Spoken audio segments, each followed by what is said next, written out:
Hey guys, Monochrome here. Welcome back to my channel. If you're new here, hey, genuinely good to have you.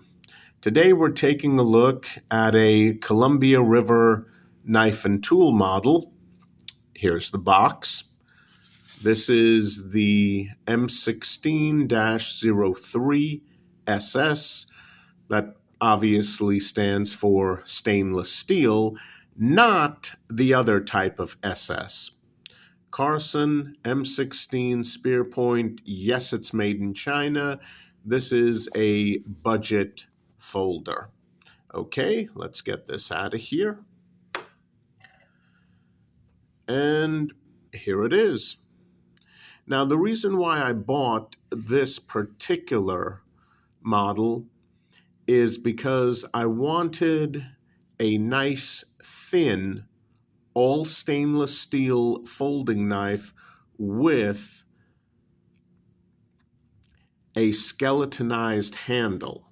That way, all stainless steel, nice and tough, but lightweight. Handle scales very thin, open pillar design, as you can see, and skeletonized handles.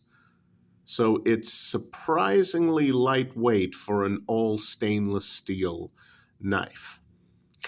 Let's start at this end, and immediately, as you can see, there's 3 holes cut for the clip here and here, as well as on this side here and here, where I have mounted the clip, which is also skeletonized.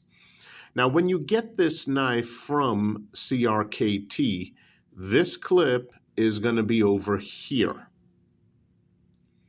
Now, if you prefer right hand tip down carry, hey, that's great for you. I prefer right hand tip up carry, so took the clip off, put it here. Now, when you do that, because this is a frame lock knife, you have a cutout here. And because this is a budget folder, yeah, that's a little sharp. And honestly, in the open position, with the frame lock pushing in, yeah, that becomes even sharper. Yeah, that's not a problem when the clip is on this side because the clip covers up this portion here. But when it's on this end, it doesn't cover it up, so that's nice and sharp. Now, in hand, I bear down. It is a little bit uncomfortable. Now, keep in mind, I do wear large size gloves. This seems to be at the limit for a comfortable, complete 4-finger grip. So if you wear a glove size that's bigger than large, this might not be the knife for you. With large size hands, oh yeah, it is just a tiny bit uncomfortable, just a tiny bit. Not too bad at all. Is it the most comfortable grip I've ever had on a folding knife? No. Is it horrendous? No. It's just a tiny bit uncomfortable because this becomes just a bit of a hot spot, especially in the open position where, yeah, there's a bit more metal exposed. In the closed position, this liner is up and it's flush. So that's not too bad. Let's take a look at the blade shape. Now, traditionally on a CRKT Kit Carson design, the M16 and M18, M21 series, you get one of 3 blade styles, either this thin spear point, a wider spear point, or a tanto blade. And if you're looking to carry any of the M series knives from CRKT out and about in public legally, keep in mind that's gonna be an issue, because the thin spear point and the wide spear point, they're gonna run afoul of dirk and dagger laws where you have a symmetrical blade shape. The Tonto point obviously won't be symmetrical, so that takes care of that. Legally speaking, keep in mind, I'm not an attorney and knife laws are very vague, especially jurisdiction from jurisdiction. So please keep that in mind. And on this one, yep, thin spear point. Now the top, not sharpened, not at all. The bottom, yep. Now I've seen this knife listed on some websites as having a 3.5-inch blade. Nope. The cutting edge is 3.5-inch. The blade itself, all the way to the rear, not including the flipper, is 4 inches. And that's going to be important in other jurisdictions. A 3.5-inch blade might be legal, but a 4-inch is not.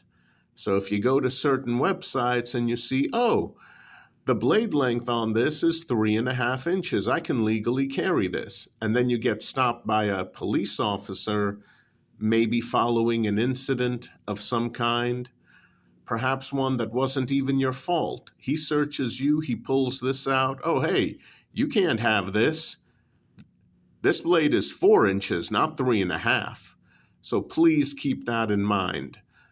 The vast majority of jurisdictions will look at blade length, not cutting edge length. Yes, the cutting edge is 3.5 inches. The blade length is 4. Oh, blade steel 12 C27. So yeah, not the best out there, but not the absolute worst either. Keep in mind, this is a budget folding knife.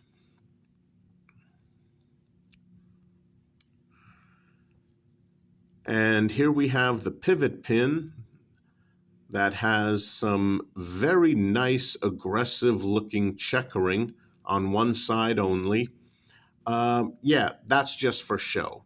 I mean, it looks aggressive. It's really nice looking, but that's just for show. And of course, that makes sense. It's just a pivot pin. I don't know why CRKT decided to do that. Maybe Kit Carson insisted upon it back when he was alive. Yes, unfortunately, Mr. Carson has passed on. He hasn't been with us since September of 2014.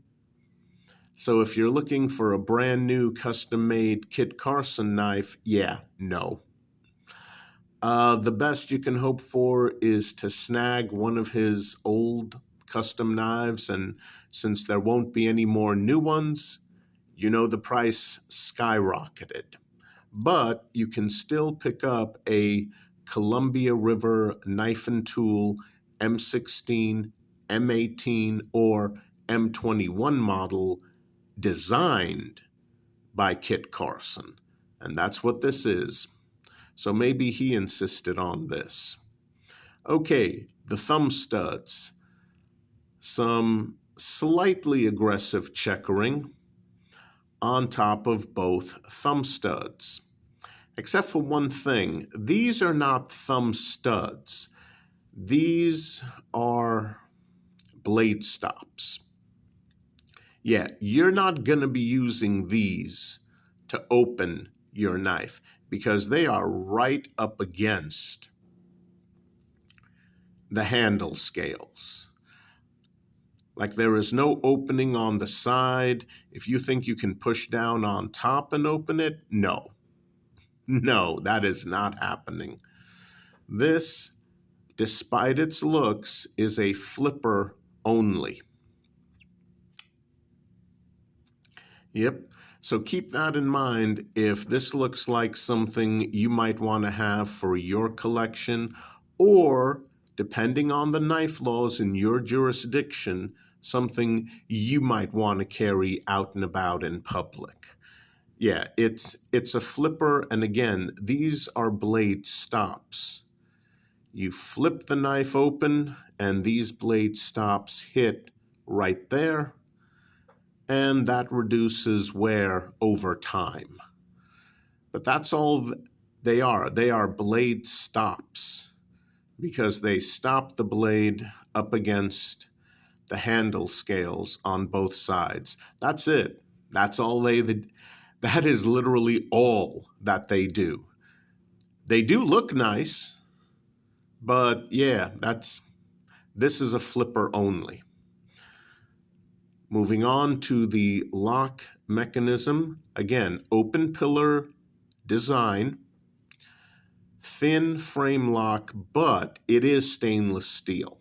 It is stainless steel. So this lock mechanism is one of the strongest out there on the market. And it's very simple to understand. You got a stainless steel metal bar that pops into place on the back of the tang in the open position and physically, literally prevents the knife from closing. And that engagement right there is about, I'd say, 45%, which is what you want to see. You don't want to see the frame lock move all the way to the other side, because that means your frame lock is worn out. But this right here, this is ideal. Anywhere from 30 to about 45%, maybe 50%, but that's pushing it a little bit. Now, the problem with budget frame locks is that, in my experience, the lock mechanism itself is going to be one of two variations. One, you're going to flip this open and you are going to get a very loud, audible, stiff click, which is great when you need to use your knife for a variety of mundane chores, maybe something a little bit heavy duty once in a rare while. That's a great thing. The problem is good luck unlocking that frame lock and closing the knife. Good luck. This is a situation where you would reach for your EDC pry bar, stick it in there, and then pry this out to the other side. Not ideal for most folks, but again, budget. Now, the second type of frame lock you get is the kind I ended up with on this particular sample. And this is going to vary individual knife to individual knife. Mine just ended up with the second type, which is the lock mechanism may or may not make a very tiny audible click or ting sound. And then when it's time to unlock the knife, unfortunately, that lock mechanism is just going to very easily drift over and you'll be able to close it like this. Did you see that? Let's do that again. Let's unlock this frame lock. And you didn't hear a click when it unlocked. As a matter of fact, the locking bar just sort of casually, sleepily drifted over so I could close the blade. Yeah, that's the second type you get, one that is too easy to disengage. Now, normally that would be a problem, but on a frame lock like this one, when you're holding it in your fist and you're really bearing down on it, what you're also doing is you're bearing down on the lock mechanism and you're keeping it in place. The harder, the firmer you grip, that prevents this lock mechanism from accidentally drifting over and the blade possibly coming down on your fingers. So that is definitely one huge advantage if you're right-handed and you have a typical frame lock knife like this one, which really is made for right-handed individuals. Right-handed, lock mechanism is on the right-hand side. You bear down on the handle. You're both pushing and holding the lock mechanism against the tang. So that's a safety feature. Very useful, works nicely. I have never had this knife slam shut on my fingers. So it's very secure. And again, you're getting an all-metal construction, thin liners, skeletonized. So it's still rigid. You don't have one giant hole all the way across the handle. And if this came like that, I never would have bought it. With a skeletonized handle like this one, you still maintain that rigidity that you need so the handle doesn't flex, doesn't become compromised. But with the thin liners, which are skeletonized, this is surprisingly lightweight for an all stainless steel knife. Moving up, well, here we have some jimping. It is very shallow. It's not pragmatic. It's more for show. That does nothing. That's more for show. Unfortunately, there's a lot of checkering and jimping on this knife that is mostly for show. That's unfortunate. Okay, headed back here, not really much of anything. I kind of wish that on this particular model they could have incorporated a lanyard hole, but okay, you don't get that on this one. Let's take a look at the clip, which you can see right here is also skeletonized, so it follows the same design. That looks good. And again, when you get the knife, this clip is going to be over here for tip down carry. I prefer tip up, so I switched it. Now, this clip seems perfectly fine, but unfortunately, yeah, it hugs the body too tightly. I normally wear cargo pants, and I normally have no problem at all clipping my knives onto my cargo pants pocket, the main pocket. On this one, too tight. Honestly, what is this clip good for? Well, if you wear black dress pants, very thin material, no problem. However, this knife definitely looks inappropriate with a pair of black dress pants, doesn't it? Yeah. That's one of the biggest issues with this model. The clip, far too tight.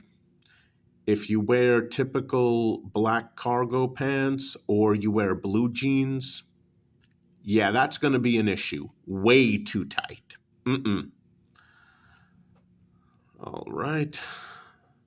So just keep that in mind if you decide to buy this knife. The other issue is the flipper mechanism. If you're holding this knife in front of you and you give it a good, solid, hard flick with the tip of your index finger, yeah, it'll open. Problem is, you got to give it a good, hard, concentrated flick. If you're too casual, this thing in front of you will only open, yeah, like that, or like that. Not good. So what's the issue there? Well, although you do have functional grooves on the flipper to get a good solid hold, the problem is on the front, you don't. It's too smooth on the front. And most of the time, you're not going to be flipping this from the top like this, because that's what happens. You're going to have to put the tip of your index finger on the front, which for some bizarre reason, Columbia River Knife and Tool left smooth. So you really can't get a good purchase. I don't know why they did that. You'd have to ask them. But that's an oversight.